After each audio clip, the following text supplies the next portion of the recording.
Dear students, welcome back. Yes, UGC NET June 2026 cycle political science की memory record paper का आज है दिन। और ये कोई ऐसा नहीं है कि एक्चुअली कोई किसी ने उतार के क्वेश्चन लाया हो, खुद एग्जाम में बैठे हो। ये मेरे स्टूडेंट जो हैं उनकी कंट्रीब्यूशन है, वो जो रिकॉल कर पाए। This is truly memory record. This is not copy during the examination, क्योंकि कुछ लोग जो है केवल क्वेश्चन कॉपी करने के लिए भी एग्जाम देते हैं। दैट टैक्टिस से ये नहीं है। इसलिए ये एग्जैक्ट पेपर नहीं होकर के ये वो रिकॉल्ड क्वेश्चन है जो मेरे स्टूडेंट के दिमाग में घूम रहे हैं एग्जाम देने के बाद। दोनों बहुत अलग अलग चीजें हैं, समझिएगा, और दोनों में क्या वैल्यू है। So let us see UGC NET June 2026 cycle political science memory record. और इस ये केवल एक सिंपल वीडियो नहीं होगा, जैसा हर वीडियो होता है। हम लोग अपने ज्ञान को थोड़ा और बढ़ाने की कोशिश करेंगे through this memory record. Let us begin. इससे पहले कि मैं क्वेश्चन आंसर का दौर करूं शुरू में, कुछ बातें कहना चाहूंगा इस पेपर के बारे में कि sanity, first thing is sanity has return to NTA.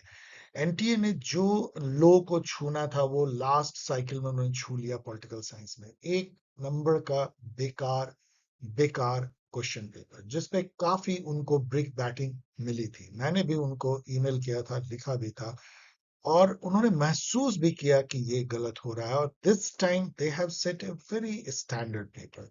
जो मैं हमेशा कहता था कि एक दिन ऐसा आएगा कि वो इस बात को समझेंगे और वो सेट करेंगे। ये पेपर उसी तरह का है। इसमें आपको अरबिट क्वेश्चन बहुत कम मिलते हैं, डिफिकल्ट कुछ मिलते हैं, and most of the questions are doable यदि आपने अच्छे से पढ़ाई की है। Overall a very good paper two. मैं पेपर टू की बात कर रहा हूँ, पेपर वन मुझे बताया गया है थोड़ा टफ था, उसको भी आगे लेकर के कभी आएंगे। अब चलिए क्वेश्चन आंसर की करते हैं शुरुआत। एक बार मैं फिर से बोल दूं कि ये मेमोरी रिकॉर्ड है, ना तो एक्चुअल क्वेश्चन पेपर है और ना ही एग्जामिनेशन में किसी ने इस पेपर को बैठ के उतारा है जो लगभग रिप्लिका है। ये एक्चुअली मेमोरी रिकॉर्ड है। जब स्टूडेंट एग्जाम दे के आए हैं उन्होंने जो रिकॉल किया है वो है। चलिए इसकी शुरुआत करते हैं। First I give thanks to all my student जिन्होंने इसमें कंट्रीब्यूट किया है, खास करके Arupa, Anubhav, Natasha, Ankit and many other. इन्होंने बहुत मेहनत किया है इस पेपर को आपके सामने लाने में। फर्स्ट क्वेश्चन है, which thinker emphasize the importance. Yes, मैं एक बात और बता दूं कि मैंने बहुत ज्यादा ऑप्शंस देने में टाइम नहीं जाया किया है, क्योंकि आपको क्वेश्चन समझना है, उसका आंसर जानना है, उसके थ्रू कुछ नॉलेज लेना है।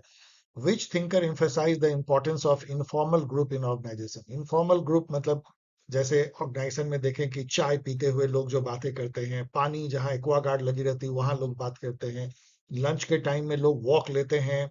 आप यदि सेंट्रल दिल्ली में देखो तो सेंट्रल विस्ता में सभी एम्प्लॉय वॉक लेते रहते हैं, या कोई बैठ के ताश खेल रहे होते हैं उस बीच में जो गप्पे लड़ाते हैं, those all are informal groups. Informal group का बहुत वैल्यू है। कोई जो उसमें जो खबर फैलती है उसको ग्रेप वाइन कहते हैं, वो जंगल में आग की तरह फैल जाती है। चेस्टर बर्नार्ड से लेके एल्टन मायो सब ने इनफॉर्मल ग्रुप की काफी महत्ता बताई है। तो यहाँ पे तो बाकी सब फॉर्मल हैं, टेलर, फयोल एंड वेबर सभी फॉर्मल ऑर्गेनाइजेशन, मैकेनिस्टिक ऑर्गेनाइजेशन। कोई फॉर इनफॉर्मल ऑर्गेनाइजेशन या इनफॉर्मल ग्रुप की तो बात ही नहीं करता एल्टन मायो को छोड़ के। Human relation approach. Arrange the following event in chronological order. बहुत सारे क्वेश्चन क्रोनोलॉजी के थे।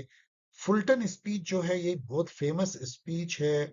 वो जिस चर्चिल का, विंस्टन चर्चिल का, जो उन्होंने अपने इलेक्शन हारने के बाद इंग्लैंड में उनको बुलाया था हैरी ट्रूमैन ने, और उन्होंने जाके भाषण दिया था जगह जगह यूएसए में। वहाँ फुलटन कॉलेज या फुलटन यूनिवर्सिटी में भी उन्होंने 1946 में भाषण दिया था, जिसमें उन्होंने बहुत फेमस आयरन कर्टन स्पीच कहते हैं, जिसमें उन्होंने फेमसली दिया था कि from Stettin to this iron curtain has descended. ये बात उन्होंने कही थी। मतलब जो यूरोप जो ईस्ट और वेस्ट में बट गया यूएसएसआर के, मतलब एक तरह से अलग होने के चलते, फुलटन स्पीच।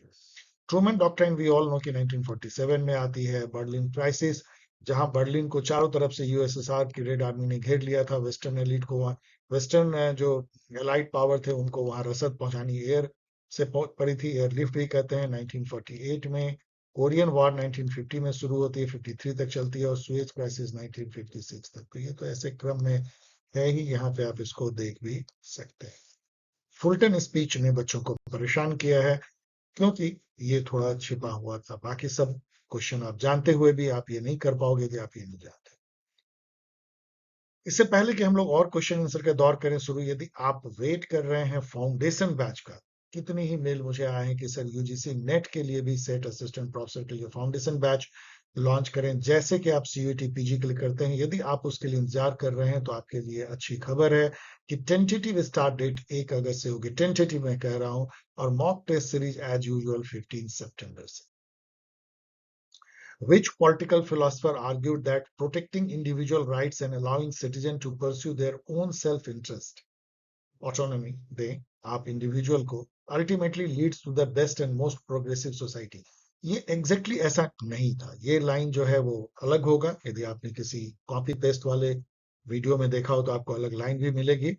तो ये लाइन, लेकिन इसका इसेंस यही है। जेएस मिल कहते हैं कि एक इंडिविजुअल को यदि आप सोसाइटी में ऑटोनॉमी देते हो, उसको सोचने की आजादी देते हो, उसको अपने ढंग से जीवन जीने की आजादी मिलती है, अपना कैरेक्टर खुद बनाने की आजादी मिलती है, तो ओवरऑल सोसाइटी की यूटिलिटी बढ़ती है, सोसाइटी प्रोग्रेसिव होता है। John Stuart mill. which is not one of the component or features of China's foreign policy. China की फॉरेन पॉलिसी जो कि अब बहुत अभी चर्चा में है, क्योंकि वो एक अलग तरीके की है। यूएसए जिस तरह से बेलिजरेंट पॉलिसी अपनाता है, चाइना उससे अलग है। वो सलामी स्लाइसिंग पे चलता है। सलामी स्लाइसिंग मतलब इतनी पतली पतली आपकी जमीन काट लेना, 10 मीटर अंदर घुस जाए, 1 साल में आपको पता ही नहीं चलेगा कब आपका जो है उसने 1 किलोमीटर हथिया लिया, जो वो गलवान वैली में कर रहे थे। सलामी स्लाइसिंग टेक्निक है। मिडिल किंगडम सिंड्रोम है उनका, ये मानना है कि वो विश्व के सेंटर में है, मिडिल किंगडम। और वोल्फ वॉरियर है, मतलब एक तरह का हॉकिस फॉरेन अफेयर में, एक तरह का कोएर्सिव डिप्लोमेसी इसको कह सकते हैं। मैनिफेस्ट डेस्टिनी जो है, मैं यहाँ मैं एक्सप्लेन कर रहा हूँ। मैनिफेस्ट डेस्टिनी जो है यूएसए की डॉक्ट्राइन रही है, बहुत इंपॉर्टेंट। मतलब कि ये हमारा एक तरह का गॉड गिवन डेस्टिनी है कि हम पूरे वेस्टर्न हेमीस्फेयर में राज करें और पूरी दुनिया में democracy, human right and blah blah के परचम लहराएं। इस तरह की बात यूएस डॉक्ट्राइन्स को पढ़ ले, तो ये तो बिल्कुल नहीं है, यही सही ऑप्शन है। Which political philosopher argued, okay ये मैं कर चुका हूँ। Next come to arrange the following middle east peace effort in correct chronological order. ये क्वेश्चन पूछा ही जाना था। जो मेरे टेस्ट सीरीज में होंगे उनकी मुस्कुराहट कई बार उनके चेहरे पे आई होगी, क्योंकि इस पेपर में से बहुत सारे क्वेश्चन मैंने गेस किए थे कि ये आएगा और वो आया। तो यहाँ पे यदि आप देखो तो कैंप डेविड एकॉर्ड जो है 1978 में होती है। बेलफोर्ट डिक्लेरेशन, जिसके थ्रू की इंग्लैंड के फॉरेन मिनिस्टर ये एश्योरेंस देते हैं कि एक समय में, अब मतलब वो समय उन्होंने नहीं बताया था, वहां इजराइल स्टेट बनेगा, जहाँ की फिलिस्तीन का जो लैंड है, जहाँ पे कि उस समय में ऑटोमन एम्पायर के ढहने के बाद वो इंग्लैंड उसका शासन करता था। तो बेलफोर्ट डिक्लेरेशन 1917 की थी। 6 डे वॉर जो है, जिसमें इजराइल ने बहुत सारे जमीन कब्जा कर लिए, गोलान हाइट कब्जा किया उन्होंने, सीरिया से और वेस्ट बैंक जॉर्डन से, गजा की स्ट्रिप और सिनाई पेनिनसुला उन्होंने इजिप्ट से छीन लिया। ये 1967 में होता है। जैसा आप देख रहे हो, ये 6 दिन का वॉर था। यम कुपर वॉर 1973 में होता है। इसमें भी इजराइल ही अल्टीमेटली विक्ट्रियस होता है, अरब इजराइल वॉर। और Oslo accord 1993, first Oslo accord. 1-2 साल बाद ओस्लो एकॉर्ड 2 भी होती है, जिसमें फर्स्ट टाइम पीएलओ और इजराइल के बीच में सीधी शांति वार्ता होती है। और ये फैसला होता है कि वेस्ट बैंक और गाजा में फिलिस्तीन की नेशनल गवर्नमेंट बनेंगी, और 2 स्टेट पॉलिसी को स्वीकार किया जाता है, जो कभी फिलिस्तीन की स्टेट वैसे बन नहीं पाई। ये यहाँ तो उतार सकते हो। Which of this not conform to the political thought of JS Mill. ये भी एग्जैक्टली ऐसा नहीं होगा, लेकिन इसमें बाकी पढ़ लेना, मैं आगे बढ़ रहा हूँ। इसमें एक था लाइन कि ये लिबरल डेमोक्रेसी को ये जो है नकारते हैं। तो वो ये था कि majoritarianism inherent in democracy and therefore liberal democracy can not provide liberty and equal opportunity system, better avoid it. ऐसा नहीं था। देखो, वो मेजोरिटेरियन जो डेमोक्रेसी में है उससे वो चिंतित थे। टिरेनी ऑफ मेजोरिटी वो कहते थे। डायरेक्ट डेमोक्रेसी वो नहीं पसंद करते थे। लेकिन लिबरल डेमोक्रेसी जो लॉकियन डेमोक्रेसी है, जिसको आप कहते हो रिप्रेजेंटेटिव डेमोक्रेसी, उसके वो बहुत बड़े पक्षधर थे। उसमें वो कुछ चेक एंड बैलेंस चाहते थे, लाइक प्रोपोर्शनल रिप्रेजेंटेशन वाली जो मेथड है, इलेक्शन की, वो प्लूरल वोटिंग जिसमें कि एजुकेटेड जो लोग हैं उनको ज्यादा वोटिंग के, उनके वोट के वैल्यू ज्यादा हो, सबको वोटिंग का राइट मिले यूनिवर्सल, लेकिन जो पढ़े लिखे लोग हैं उनके वोट का वैल्यू ज्यादा हो, प्लूरल वोटिंग कहते हैं इसको। इसके अलावा उन्होंने ये भी कहा था कि अपर हाउस होना चाहिए एल्डर्स का, जो कि चेक एंड बैलेंस करे पॉपुलर जो लोअर हाउस है उसका, बट लेकिन वो लिबरल डेमोक्रेसी के बहुत बड़े पक्षधर थे। तो ये स्टेटमेंट कर रहा था। Arrange the following works of Ambedkar in correct chronological order of publication. तो इसमें तो इस टाइप से होगा, लेकिन मैंने अलग ढंग से लिखा है कि this after this after this. तो इसमें भी देखोगे तो कौन सा सही होगा? I think analysis of caste, thought on Pakistan. तो ये आप यहाँ से देख सकते हो, thought on Pakistan, who were the Shudras and Buddha. तो ये एक बहुत स्टैंडर्ड और घिसा पिटा क्वेश्चन है, आप समझो, दिस वी ऑल नो कि इस टाइप के क्वेश्चन जो है काफी पूछे जाते हैं, और वही उन्होंने पूछा। इसमें काफी क्वेश्चन जो है वो ऑफ्ट रिपीटेड जैसे थे, इसलिए ये पेपर एक तरह से आसान भी है। विच of the following does not go with न्यो realism, जिसको स्ट्रक्चरल रियलिज्म बोलते हैं, केनेथ वॉल्ज 1979 में लेकर के आते हैं। तो ये आउटसाइड इन अप्रोच है, मतलब कि मान लो ये स्टेट है, यूएसए है, ये यूके है, तो इसको जो है हम बाहर से देखते हैं, सिस्टम ऊपर से देखते हैं, यूनिट लेवल नहीं। यूनिट लेवल जो है क्लासिकल रियलिज्म का, कि अंदर से घुस के देखते हैं, इनसाइड आउट। तो आउटसाइड इन अप्रोच है, सिस्टम लेवल एनालिसिस को ही कहते हैं। रिलेटिव गेन में ये बिलीव करता है, मतलब यूएसए यूके यदि कहीं पे किसी कोऑपरेटिव वेंचर में है, तो ये तो सोचेगा कि इसको कितना फायदा हुआ, यूके यदि मेरा कंपटीटर है तो, और मुझे कितना फायदा हुआ। यदि यूके को मुझसे ज्यादा फायदा हो रहा है, तो इन इफेक्ट हमें लॉस हो रहा है, तो मैं उस वेंचर में नहीं जाऊंगा। That is for relative gain. Absolute gain मतलब जो लिबरल कॉन्सेप्ट है, उसमें यूएसए कहेगा ठीक है, यूके को 5 यूनिट का गेन हो रहा है, मुझे 4 यूनिट का क्या फर्क पड़ता है, मुझे 4 यूनिट हो रहा है ना, रिलेटिव गेन से मतलब नहीं है। सो absolute gain will not go with new realism. Which of the following was the chief objective of the farmers agreement on prices? No, no, no. आप इसको ये कह लो थ्री फार्म लॉ, मतलब ये यहाँ पे ठीक से नहीं बनी, लेकिन वन ऑफ द एक्ट था जो थ्री फार्म लॉ थे, जो कि बाद में रिपील करने पड़े। उसका क्या चीफ पर्पस था? तो इस चार को यदि आप पढ़ोगे, तो इसमें जो कॉन्ट्रैक्ट फार्मिंग वाली वाली है वो सबसे सही है। To provide legal framework for contract farming by enabling farmer to enter into pre-agreed farming and marketing contract with buyer। यदि आप ये याद रखते हो तो इसी टाइप का था, इससे आपका ये बन जाता। और वैसे मैं आप इसको डिक्लेयर कर रहा हूँ कि ये डिफिकल्ट क्वेश्चन है। Arrange in chronological order of enactment, ये उतना मुश्किल नहीं था, लेकिन मुस्लिम वुमेन जो ट्रिपल तलाक कब आया था, ये यदि आपको याद हो तो ये 2019 में आया था। नरेगा जो है वी ऑल नो 2005 में, और फूड सिक्योरिटी एक्ट 2013 में, और आधार एक्ट, इसमें काफी मेरे स्टूडेंट कंफ्यूज किए। उनका उनका सोचना था कि आधार तो 2011-12 से ही स्टार्ट हो गया था, लेकिन इसकी जो एक्ट आई थी, जो उसको स्टैट्यूटरी बैकिंग मिला, वो 2016 में मिला। तो ये क्वेश्चन भी डिफिकल्ट इसके चलते हो जाता है। Arrange this regional party by year of formation, इसमें जो है ये पूछ के इन्होंने बहुत परेशान किया बच्चों को। पीएम के पट्टली मक्कल कराची, तो ये एटी रामोदास ने इसको एस्टेब्लिश किया था 1989 में। ये तो बहुत कम बच्चे जानते थे, इसके चलते इसमें सबको परेशानी हुई है। बीजू जनता दल तो लोग जानते थे 97, तेलुगु देशम पार्टी एनटी रामाराव ने एस्टेब्लिश किया था 82 में, और झारखंड मुक्ति मोर्चा ने 72 में। तो वेरी डिफिकल्ट क्वेश्चन।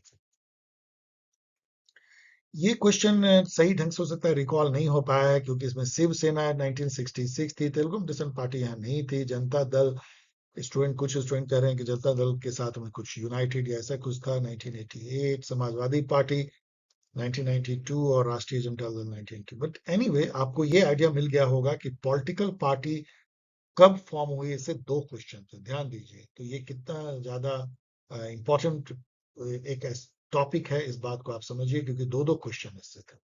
यहाँ ये भी जान लीजिए कि इस पेपर में एक ही एक टॉपिक से दो दो तीन तीन क्वेश्चन थे। जैसे यदि आप देखोगे इकोलॉगिज्म पे तो दो तीन क्वेश्चन है, दीनदयाल उपाध्याय के इंटीग्रल ह्यूमनिज्म पे दो तीन क्वेश्चन, और स्टेट पे भी दो तीन question. Which of the following statement is not correct regarding the historical trajectory of India China relation? आप सबको पढ़ लेना, लेकिन एक जो इन्होंने लिखा है, India's official protest and military mobilization against China's annexation of Tibet immediately led to the termination of all diplomatic ties between the two nations ऐसा नहीं था।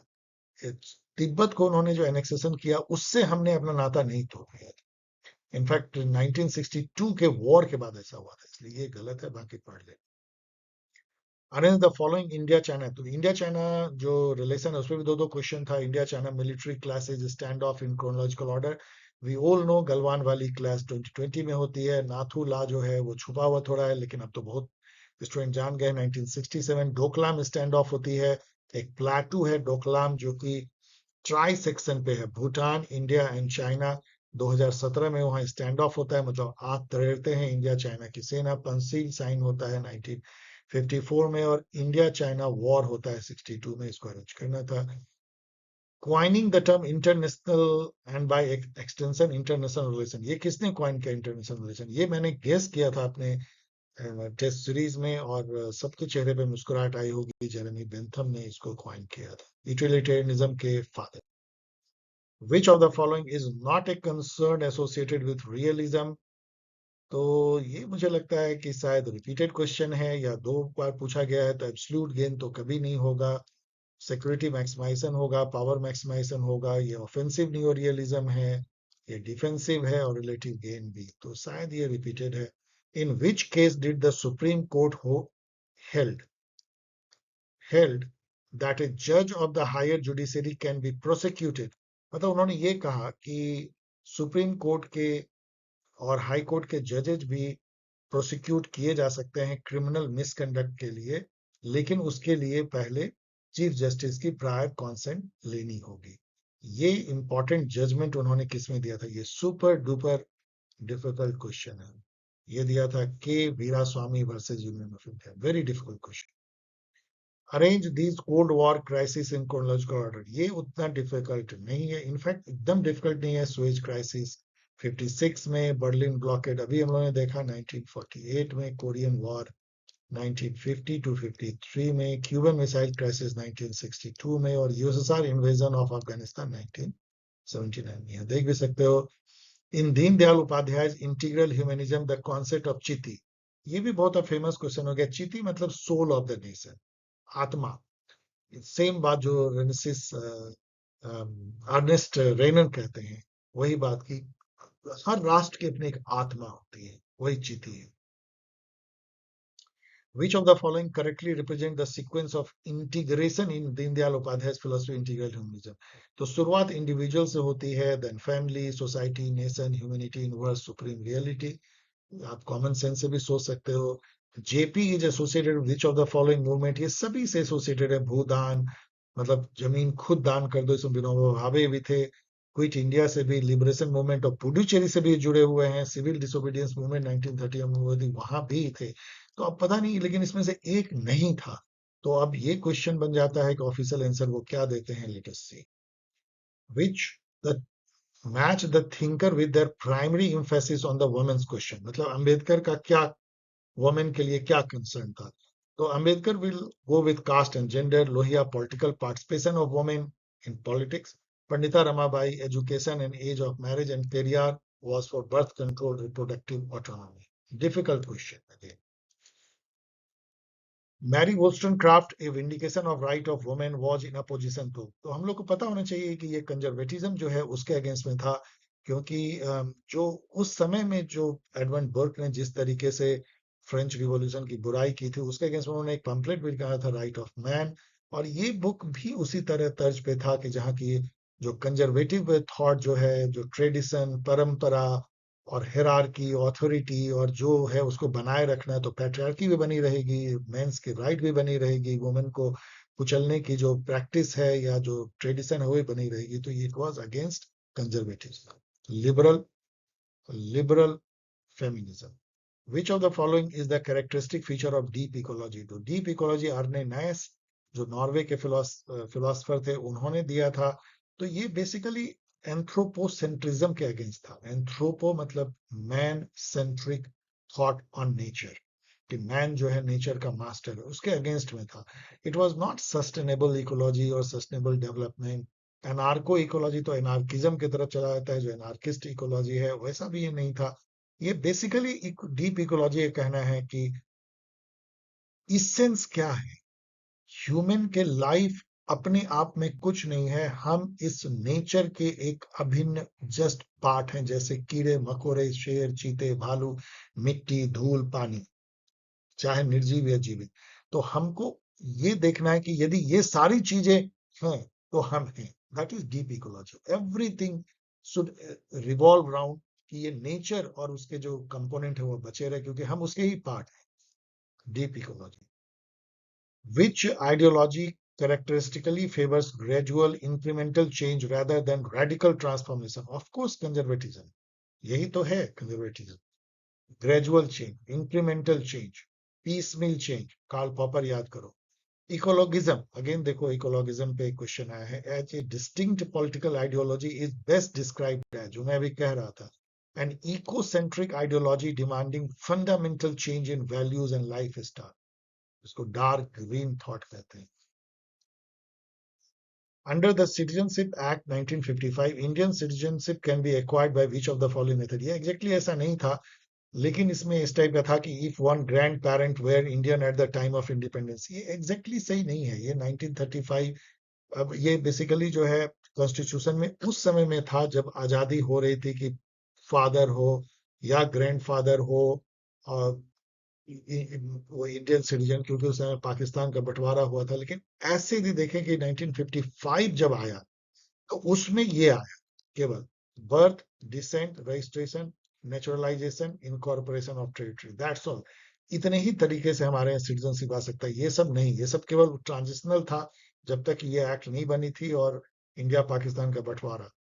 तो यहाँ पे यदि आप देखोगे तो if one's parent were Indian at the time of independence, तो ये तो होगा यदि इंडिपेंडेंस टाइम में पेरेंट थे तब तो ये बाय बर्थ जो है, या सॉरी बाय डिसेंट जो है हो जाएगा. तो ये केवल होगा.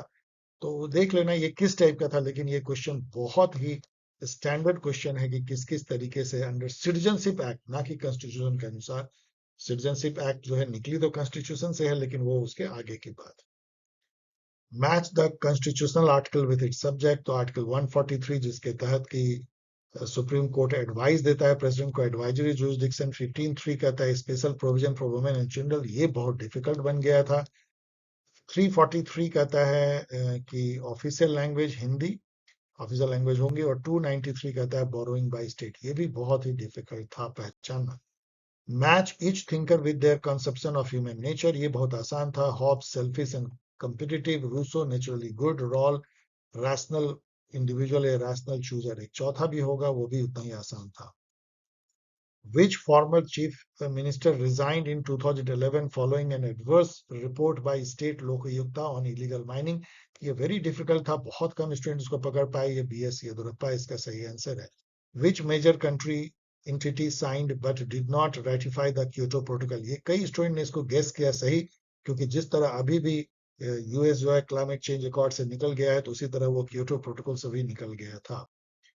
आर्टिकल 15 जो ये कहता है कि there will be no discrimination on the basis of caste, religion, language, no religion, race, caste, sex and place of birth. ये 5 के बेसिस पे कोई डिस्क्रिमिनेशन नहीं होगा. तो ये क्वेश्चन उन्होंने पूछ दिया. 42nd अमेंडमेंट ने क्या इंसर्ट किया, ये उन्होंने पूछा. वी ऑल नो कि इन्होंने 3 वर्ड किया था, integrity, integrity, secular and socialist. Unity तो पहले से था. ये थी. By which constitutional amendment the National Commission for Scheduled Caste and Scheduled Tribe were bifurcated? पहले क्या हुआ, 65th amendment में बनती है national commission for scheduled caste and scheduled tribe. बाद में 89th अमेंडमेंट से ये टूट जाती है और ये बन जाती है national commission for scheduled caste, national commission for scheduled tribe.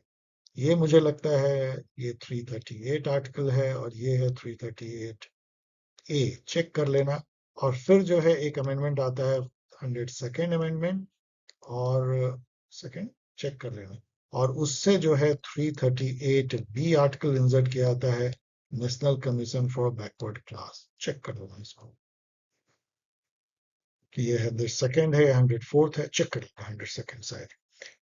Question 1, match the following arms machine. जो वॉरफेयर के जो जेट एंड ऑल, तो इसमें मिराज, वी ऑल नो कि मिराज जो है वो फ्रांस का है. जगुआर यूके की है फाइटर जेट. F-16 जो है वो यूएसए का है, और यूएसए, और S-400 जो है वो रसिया ने इंडिया को भी दिया है, ये मिसाइल डिफेंस सिस्टम। यहाँ पे स्कॉलर को जो है टाइप ऑफ फेडरलिज्म जो इंडिया का लिखा है, ये बहुत ही घिसा पिटा क्वेश्चन हो गया है। केसी वेयर ने क्वाजाई फेडरल का, आधा अधूरा फेडरल, ग्रैनविल ऑस्टिन ने कोऑपरेटिव फेडरलिज्म, मॉरिस जॉन्स ने बार्गेनिंग फेडरलिज्म, और नीति आयोग ने competitive and cooperative federalism India को करार दिया। Which of the following is not a provision of the Consumer Protection Act 2019? यहाँ याद रखो कंज्यूमर प्रोटेक्शन एक्ट 1986 में आती है, और इसको बहुत ज्यादा चेंज करके फिर से लाया जाता है 2019 में, कंज्यूमर प्रोटेक्शन एक्ट, इसको शॉर्ट में सीपीए कहते हैं, तो 2019, जिसमें कि कई चीजें चेंज की जाती है। उसमें ई कॉमर्स भी दिया जाता है। ये नहीं कि prohibition of all e commerce platform, एकदम बिल्कुल गलत है। जैसे ही आप देखो कि prohibition of all e commerce platform, समझो कि उल्टा है, बाकी ये तीन, इसका मतलब जो है वो सही है। काफी चीज इसमें किया गया, like central consumer protection authority बनाने की बात थी। तो ये रेगुलेट करता है ई कॉमर्स को, लेकिन उसको बिल्कुल प्रोटेक्शन देता है, उसको प्रमोट करता है, ऐसा नहीं कि उसको खत्म करते हैं। Arrange the following major anti terrorism and security related act, जो इंडिया में है, POTA, NSA, preventive detention act. ये इसने स्टूडेंट को परेशान किया, 1950 में आई थी। ये भी जो है, कॉफी पोशा, ये भी बहुत लोगों को पता नहीं था, ये 1974 में आती है। और मीसा जो इमरजेंसी के टाइम में लगती है 1971 में। इंटरेस्टिंगली, लालू यादव के जो 9 बच्चे हैं उसमें से एक का नाम मीसा भारती। उन्होंने कहा कि मीसा जो हम लोग के ऊपर लगाया गया था और उसके तहत हम लोगों को जेल में रखा गया था, उसी के प्रोटेस्ट में मैंने अपनी बेटी का नाम मीसा रखा था, उसका उस टाइम में जन्म हुआ था। पोटा जो है 2002 की है, और एनएसए, नेशनल सिक्योरिटी एक्ट 1980 की। सब याद कर लो आगे एग्जाम के लिए, तो बहुत इंपॉर्टेंट है। According to research studies, the rising participation of women voter in Indian election is best explained by, ये सब कॉमन सेंस का क्वेश्चन है, आप ऐसे ही पढ़ के कर सकते हो। Greater literacy, media exposure and political awareness among women. आप बाकी पढ़ोगे तो आपको लगेगा कि गलत है, like introduction of compulsory voting, ऐसा तो कुछ इंडिया में है नहीं। मैरी पार्कर फॉलेट की जो कंट्रीब्यूशन है उसमें से कौन कॉम्बिनेशन सही है, तो कंप्रोमाइज, डोमिनेशन, इंटीग्रेशन। ये कंफ्लिक्ट रिजोल्यूशन का उन्होंने 3 तरीका बताया था, जिसमें उन्होंने कहा था कि integration is the best method. बाकी मैंने 2 करने की कोशिश की, लेकिन जरूरी नहीं है, इस टाइप में कुछ कुछ था जो कि गलत था। Hierarchy of need theory, X and Y, two factor theory, ये सब ग्रुप ऑफ थ्योरी किस मेजर स्कूल को बिलोंग करता है, या ग्रुप को? ये मोटिवेशनल थ्योरी है। बहुत ही आसान क्वेश्चन।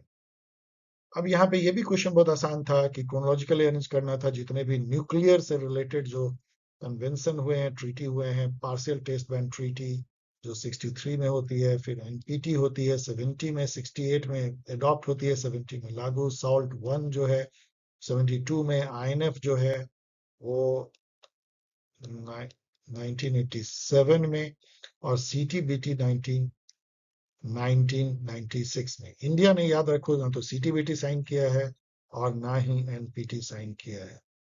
इन दोनों, ये तो हमसे रिलेटेड था नहीं, पीटीबीटी हम लोगों ने साइन किया है।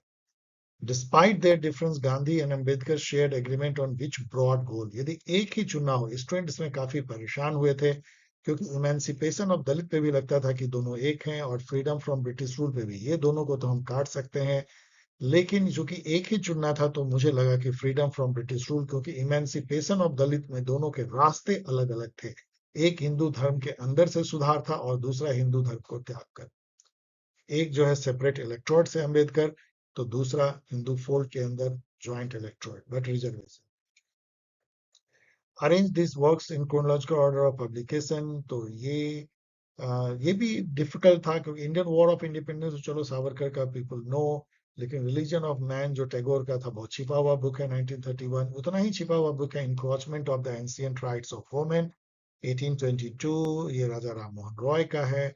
और Karmayogi 1970। So very difficult question this was, ये अरविंदो का है। Arrange this approaches to the study of politics in their broad order of emergence. ऐसा क्वेश्चन किसी स्टूडेंट ने कहा सर इस टाइप का नहीं, बहुत अलग था ये, लेकिन फिर भी यदि ऐसा था तो यहाँ पे देख लो इसका क्रोनोलॉजी। चूंकि ये एग्जैक्टली नहीं पूछा है, मैं इसमें अपनी एनर्जी नहीं दे रहा हूँ, लेकिन इस टाइप का क्वेश्चन था, जो अप्रोचेज है उसको अरेंज करना, तो ये तो बहुत ही कॉमन क्वेश्चन है।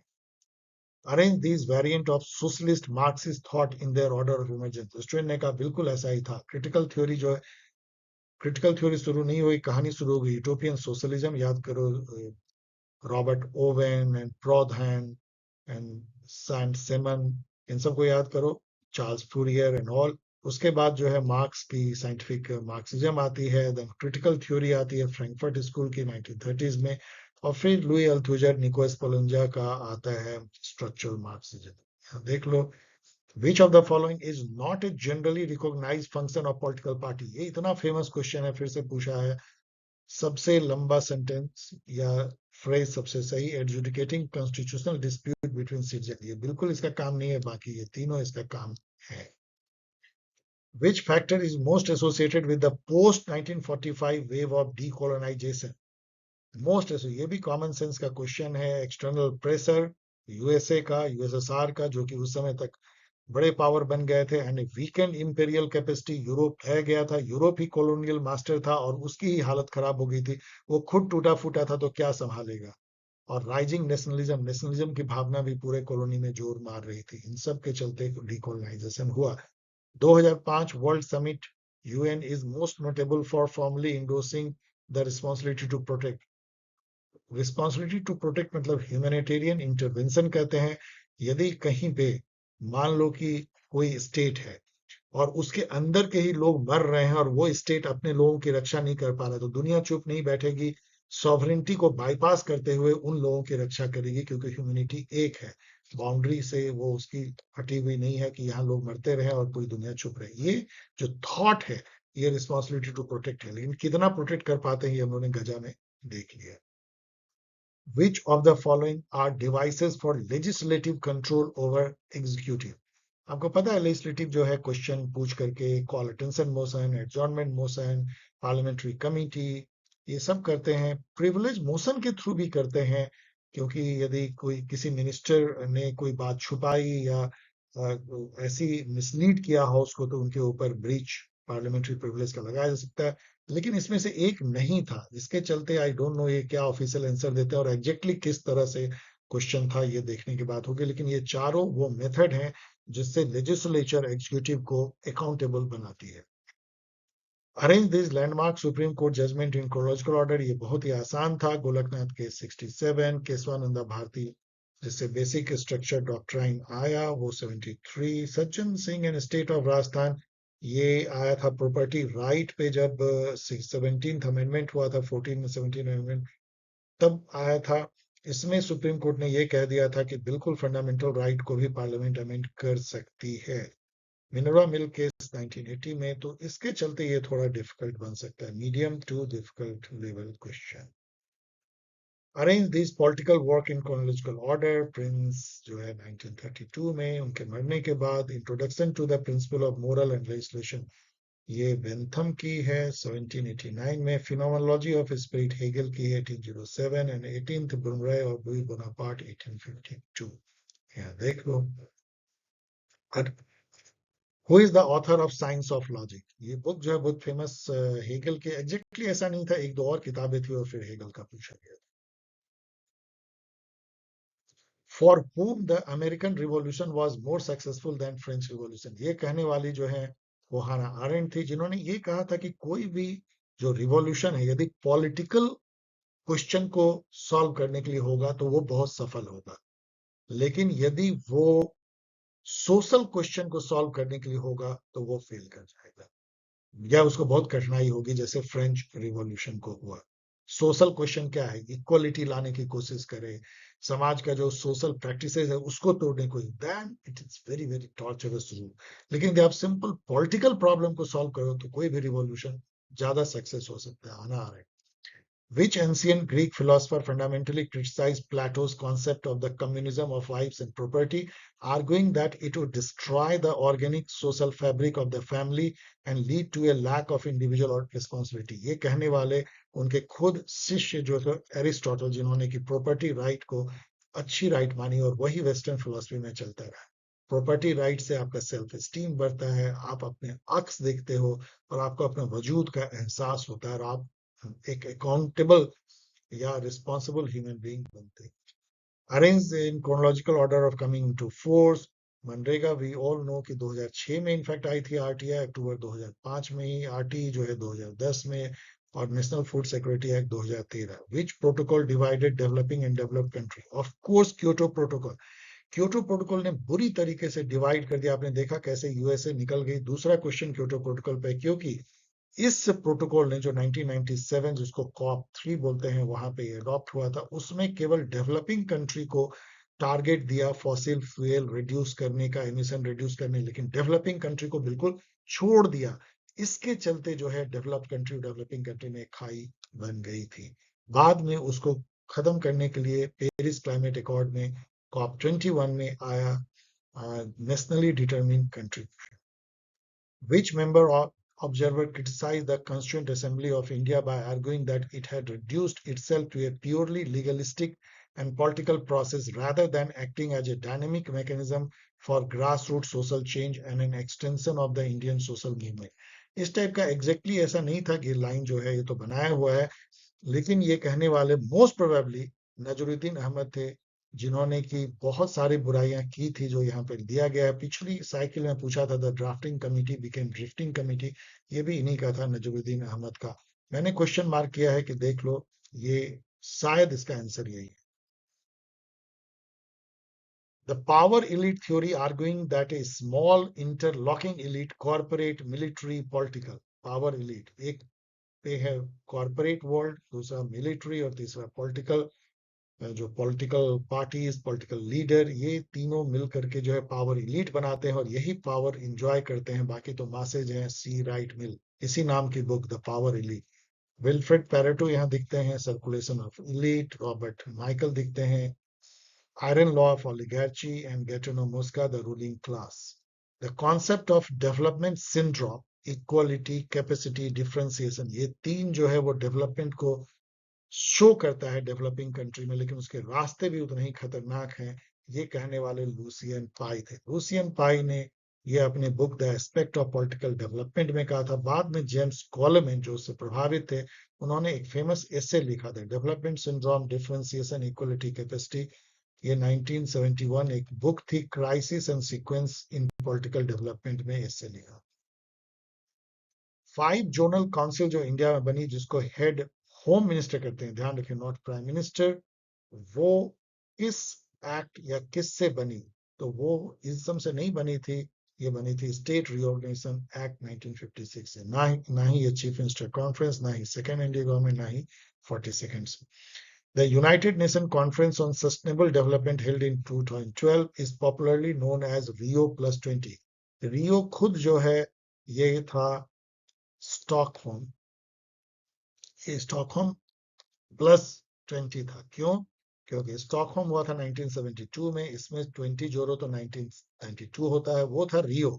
और रियो में 20 जोड़ो तो 2012 होता है। ये कहाँ, जोहान्सबर्ग में हुआ था, चेक कर लेना, रियो 20। Arrange the formation of these state in chronological order. तो पहले जो है इसमें से सबसे पहले देखो तो कौन बनता है। सबसे पहले आंध्र प्रदेश, ऑफ कोर्स, फिर गुजरात 1960 में, उत्तराखंड बनता है। दोनों बनते हैं, उत्तराखंड झारखंड, दोनों 2000 में, लेकिन ये नवंबर 9, नवंबर 15, इसके चलते यहाँ पे बहुत डिफिकल्टी हुई होगी और ये क्वेश्चन डिफिकल्ट। तेलंगाना तो 2014, तो ये तो आसान है। The East Dimension of India's Engagement Act East Policy prominently involved cooperation with which set of partners in Indo-Pacific? इसमें स्टूडेंट को ये परेशानी हुई कि इसमें जापान, ऑस्ट्रेलिया तो यहाँ भी है, इसमें यूएसए ले या नहीं। मुझे पहले लगा कि यूएसए ना ले, लेकिन ठीक है, इंडो पैसिफिक में क्वाड के चलते यूएसए से भी इंडिया ने नाता बढ़ाया, तो चलो दे सकते हैं, लेकिन आई डोंट नो कि इसका सही आंसर क्या ये होगा। दोनों में मैं भी कंफ्यूज हूँ। The sustainable development goal in India are primarily coordinated and monitored by, एक घिसा पिटा क्वेश्चन आप लोगों को जानना चाहिए कि नीति आयोग इंडिया में सस्टेनेबल डेवलपमेंट गोल के टारगेट को मॉनिटर करती है, 169 टारगेट को। Arrange the establishment of this body in chronological order. Planning commission 1950 में, 50 या 51, नीति आयोग 2015, 1 जनवरी, सीबीसी 1964, ये सांतानाम कमेटी के रिकमेंडेशन पे बनी थी 64 में। इलेक्शन कमीशन तो 1950 में ही बन गई थी। तो प्लानिंग कमीशन से भी पहले इलेक्शन कमीशन बनी, फिर प्लानिंग कमीशन, फिर नीति आयोग, फिर सीवीसी एंड देन लास्ट में NITI Aayog. Which statement about the CAG is incorrect?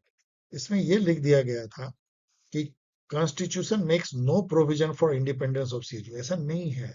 उनकी सैलरी चार्ज की जाती है, कॉन्स्टिट्यूशन में लिखी गई, उनका टेन्योर फिक्स है, उनको हटाने के लिए जज टाइप की इम्पीचमेंट करनी होगी, ये सब प्रोविजन है इंडिपेंडेंस ऑफ सीएजी। सो ये गलत है ये स्टेटमेंट, बाकी सब सही है, पढ़ लेना। Arrange these theories of political obligation by their classical sequence of articulation। तो कॉन्ट्रेक्चुअल जो है ये बिल्कुल सबसे पुराना है, क्योंकि ये आ जाता है सोशल कॉन्ट्रैक्ट 17th-18th सेंचुरी में ही। फिर यूटिलिटेरियन आती है जेरेमी बेंथम का आइडियलिस्ट जो है, इसमें टीएच ग्रीन आते हैं, इमैनुअल कांत भी आ सकते हैं।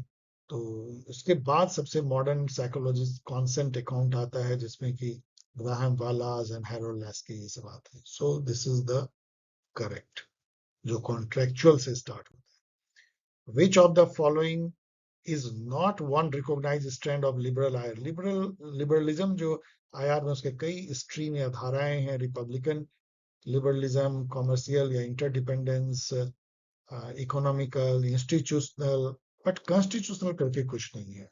The demand for a separate Konkan state covers which state? तो महाराष्ट्र, गोवा, कर्नाटक पता होना चाहिए। कोंकण रेल याद करो, 3 स्टेट से गुजरती है। In which model of democracy are citizens expected to justify their preference to one another through reasoned argument, debate and discussion? जो equal citizen के बीच होगा। Deliberative democracy जिसके सबसे बड़े चैंपियन गुर्गन हैबरमास है। Match the following strand of feminism with the core statement। जो उनके तो पोस्ट colonial क्या होगा? So it will be how legacy of imperialism, race and geopolitics intersect with patriarchy to oppress women in global south। ये post colonial होगा। radical क्या होगा? patriarchy। So view patriarchy as the most fundamental system of power that must be completely dismantled by restructuring all social relationships। radical feminism, इसमें याद करो Kate Millett, Samantha Weaver and all। Liberal feminism जो Mary wollstonecraft, John Stuart Mill, focus on achieving equal right, legal right, equal opportunity and institutional reform within the existing democratic system। Then ecofeminism एक ही बच जाता है, identify a direct link between the patriarchal domination of women and the capitalist exploitation of the natural environment। women को nature से जोड़ने की कवायद। Which of the following does not conform to the principle of new public management? तो new public management में strict adherence to hierarchical control no, rule bound procedure जो एकदम Weberian नहीं, and process oriented administration नहीं। ये goal oriented था, diversive, decentralized था, competitive था, public service delivery को efficient बनाने का था, public sector को private sector के तर्ज पे चलाने की कोशिश थी। तीनों।